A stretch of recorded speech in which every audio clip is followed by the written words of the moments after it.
All right, let's dive into the fire movement with Scott Rieckens' book, Playing with Fire. It's a really personal look at his journey. Yeah, and it's cool because it goes behind the scenes of his documentary about fire, too. It all begins in a place many can relate to, I think. Mm. Imagine beautiful Coronado, California. Beaches, sunshine. Sounds perfect, huh? Until you factor in the crazy cost of living. Right. Scott and his wife, Taylor, were both working, good income, but still felt like they were on this financial treadmill. Never really getting ahead. Exactly. That feeling of needing two incomes just to stay afloat, it's a common struggle. And they had real anxieties, housing costs, saving for their daughter's college, just wanting to feel financially secure. Then Scott stumbles upon fire through a podcast interview. A podcast interview, that's interesting. Yeah. He hears about this 30-year-old who's already retired, living life on his own terms. It's like a light bulb moment for Scott. Maybe, just maybe, they could escape the rat race too. So that initial spark of hope, fire as a potential escape route. Definitely. But, of course, there are doubts, especially from Taylor.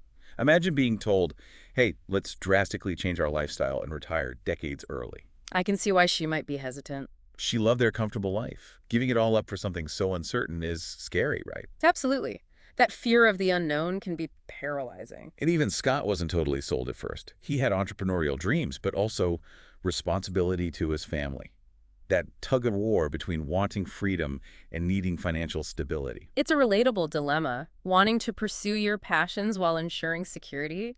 So they decide to explore fire together as a team with some ground rules. One of those non-negotiables, though, Taylor's BMW. Ah, the BMW. It becomes this symbol of wanting financial freedom, but also holding on to those material comforts. Right. To figure out what truly mattered to them, they do this 10 things exercise. They write down 10 things that brought them the most joy each week. I like that. And guess what? It wasn't fancy dinners or shopping sprees. It was playing with their daughter, spending time in nature, connecting with friends, simple things. It's a great exercise. Really helps you understand where your spending isn't aligned with your values. They also start playing with retirement calculators. And seeing those numbers, how much they could save, it made fire feel real, achievable. Visualizing your goals can be powerful, right? It can motivate you to make those tough choices. Totally. Okay, they're all in. But now the hard part, changing their spending habits. First up, tackling the biggest expenses. Housing, transportation, and food. Those big three. That's where you can make the biggest impact. They started scrutinizing subscriptions, eating out less, and tracking every dollar. They were spending way more than they realized, especially on food. It's those little expenses that sneak up on you. Right, the daily lattes, the takeout meals. But it wasn't just about cutting back. They got creative. Instead of those expensive dinners out, they had friends over for potlucks or game nights. So finding alternatives, still enjoying life, but on a budget. Now remember that BMW. It became a major point of contention. Scott saw it as this roadblock to their fire goals. But for Taylor, it was more than just a car. Yeah, a symbol of their success, hard work. To show Taylor he was serious about sacrifices, Scott canceled his beloved boat club membership. That was a big deal for him. Wow.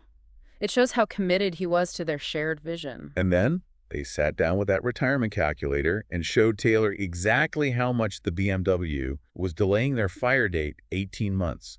A year and a half of working longer just to keep that car. Sometimes seeing those concrete numbers is the push you need. And it worked. Taylor decided to sell the BMW, but this sparked another big decision, leaving Coronado. It makes sense. Their location was a huge factor in their high cost of living. So they decided to embark on this year-long road trip, searching for a cheaper place to live.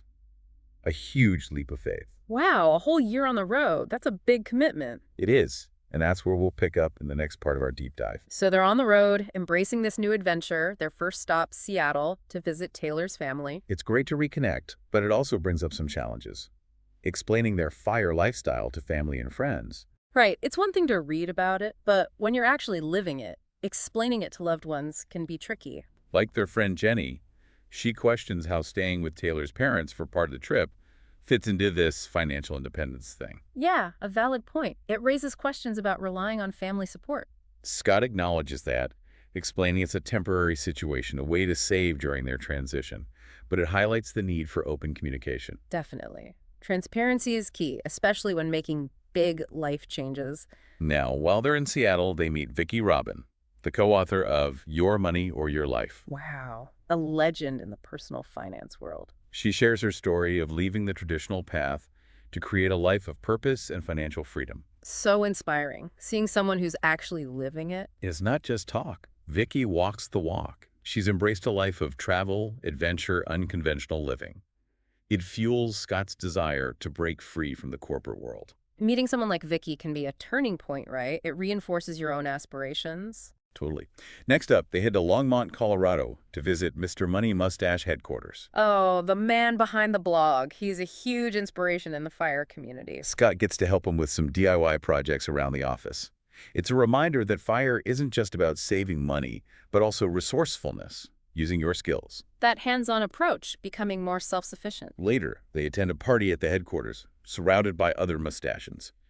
Scott feels this sense of community, a shared understanding of values. That sense of belonging can be so powerful, knowing you're not alone on this journey. Next stop, Ecuador, for a financial independence retreat. Wow, imagine that, a whole retreat dedicated to fire. They meet some of the biggest names in the community.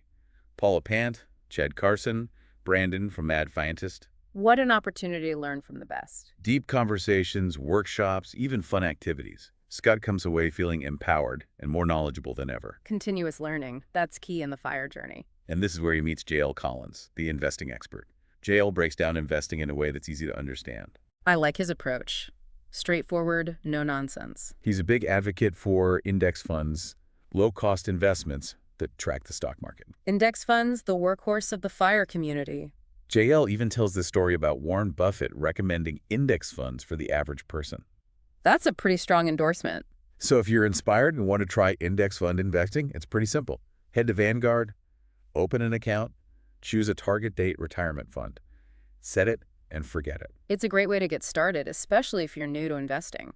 The trip to Ecuador is a game changer for Scott, the community. The knowledge, the community. Back in the States, they land in Iowa, Scott's home state. A chance to reconnect with his roots. He spends time with his father, opens up about his anxieties about fire. That must have been a meaningful conversation. Even though his dad was initially skeptical, he's now supportive and proud. Family support can make a world of difference. But then the holidays approach, and a new challenge emerges. Gift giving. Ah, yes, the holiday spending dilemma. They want to be generous, but also stick to their budget. It causes anxiety, but they decide to have an open conversation with their families. Communication is key in any relationship, especially when it comes to finances. They explain their new financial approach, focusing on experiences rather than gifts, and their families are understanding. That's great. It takes the pressure off finding the perfect present. Leaving Iowa, they feel good, like they found that balance. Next up, Dallas for FinCon, a huge financial conference. Wow. Sounds like the heart of the fire movement. They attend a panel discussion featuring some prominent fire bloggers. Brandon from Mad Fientist emphasizes focusing on the fundamentals. Spend less than you earn, invest the difference. Back to basics, always a good remember. He also highlights tackling big-ticket expenses, housing, transportation, and introduces dollar-cost averaging, a way to invest consistently over time. Smart strategies to build wealth over time. They also meet Sylvia, who achieved financial independence after Hurricane Katrina. Her story is a reminder that financial security provides stability during tough times. Resilience in the face of life's challenges. Leaving Dallas, they're energized and inspired. Finally, they head to Bend, Oregon, their top choice for a new home. The moment of truth, seeing if it lives up to the hype. They rent a house for a few months, and guess what? They fall in love with Bend. It's got the natural beauty, the outdoor culture, the slower pace of life. Sounds idyllic, but finding the perfect home can be tricky, even in a fire-friendly place. Right. They find this amazing house, but it's slightly above their budget.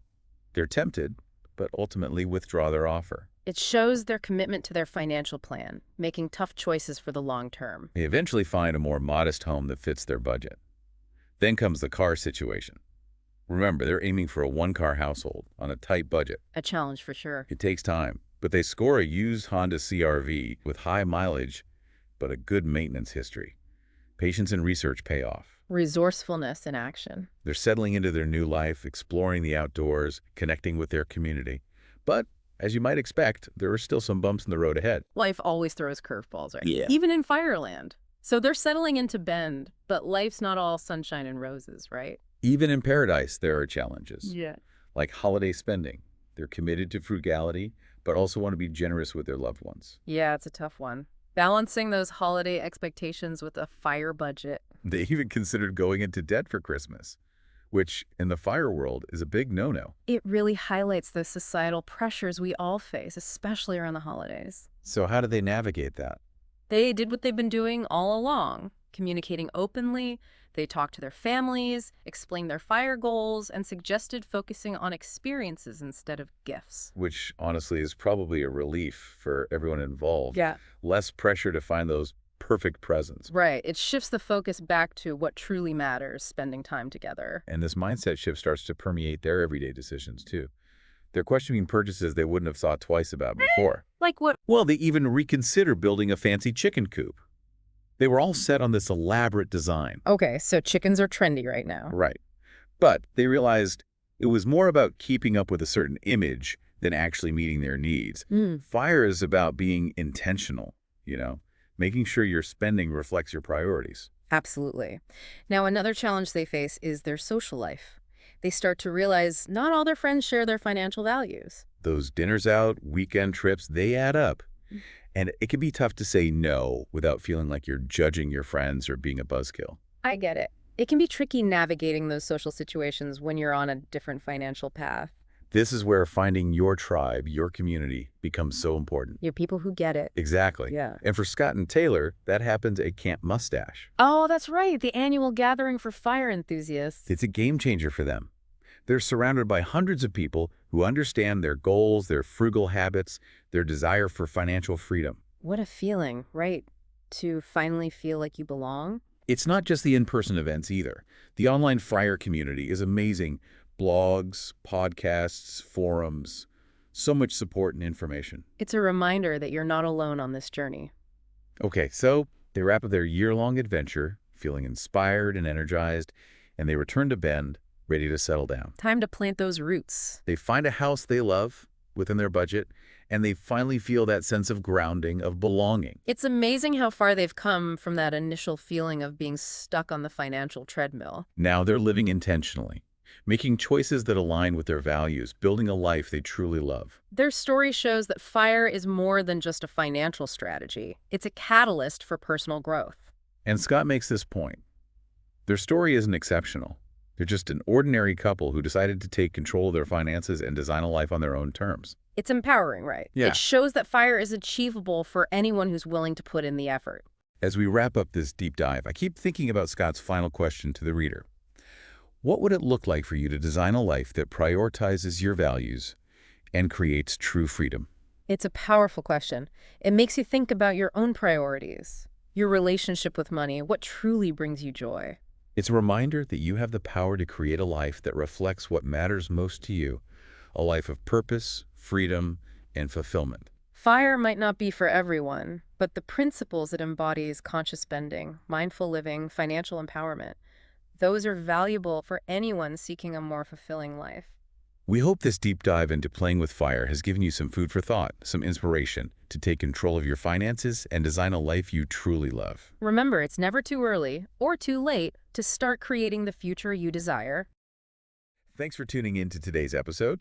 If you enjoyed this conversation and want to stay updated on our latest episodes, don't forget to like this video and subscribe to the channel.